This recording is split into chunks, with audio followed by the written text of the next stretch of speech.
Biggest high, Lloyd Thomas, right, celebrates with Brandon Goodship Picture, Mark PROBIN LLOYD Thomas admits Weymouth's recruitment of Chris Lewington and Tom McHale played a role in his decision to leave the Terras, which he announced on Friday. McHale and Lewington were both recruited during January, which saw the former replace Thomas as number 1 between the sticks, prompting Thomas feel like he needed a different setting. Thomas said, "It was my decision to leave. I had spoken to the gaffer, Mark Leslie, and Robbie Yates, goalkeeping coach, about it, but overall it was really my decision." When asked what made him come to that decision, Thomas replied, "Purely just because getting in a couple of other goalkeepers over the top of me, I felt like I needed a different sort of setting after that. I knew I could leave on a high because the performances I had put in were pretty decent. I felt I had done quite a bit in my short time, so I was quite happy with it, and happy to leave it there." Thomas's last appearance for the Terras came in the 3-1 defeat to Ramsbottom United in their FA Trophy second-round replay, while his last league outing was in the 2-1 victory over Tiverton Town.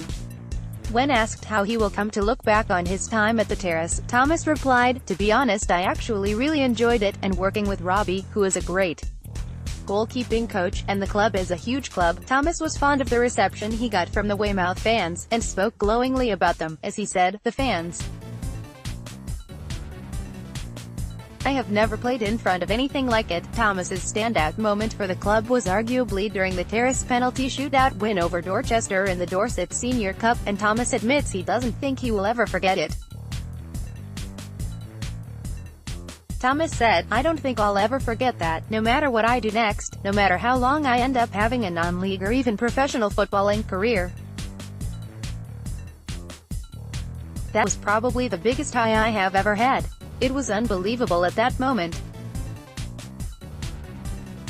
After that, I don't know whether the fans took a liking to me after that, but I seemed to have got my own little Thomas chant out of it, so it was alright.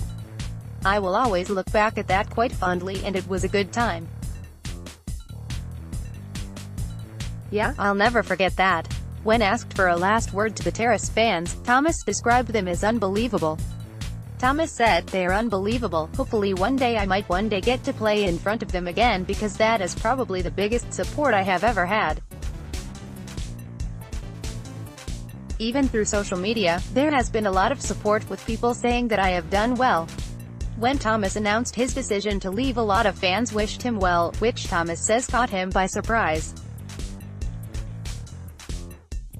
Thomas said, "I was surprised by it, because obviously it is a player leaving the club. They are probably thinking what's going on there, but I think a lot of them understood my situation. I did do well in my short stint of playing games, so I am pretty sure they saw that. It just proves what sort of fans they are." Thomas recalled one time that the support even surprised goalkeeping coach Robbie Yates. Thomas said, "I remember Dorchester away on Boxing Day. Even though I wasn't playing, Robbie Yates was stood behind the goal in the warm-up. We were doing shooting. Every save I was making, I just remember all of these Weymouth fans just applauding me, and Robbie turned around to me and said, 'Lloyd, I have never had that before, not even with any goalkeeper I have ever had.'" Speaking to the Echo, Weymouth director of football Paul Maitland admitted that he was disappointed, and that he had hoped Thomas would stay for the rest of the season. Maitland said, "We are disappointed. We hoped he would see the season out with us and continue to push Tom and give real competition, which is what he was capable of doing. When he has come in, he has shown that he is capable, which was a massive plus for us. We wish him well for his future."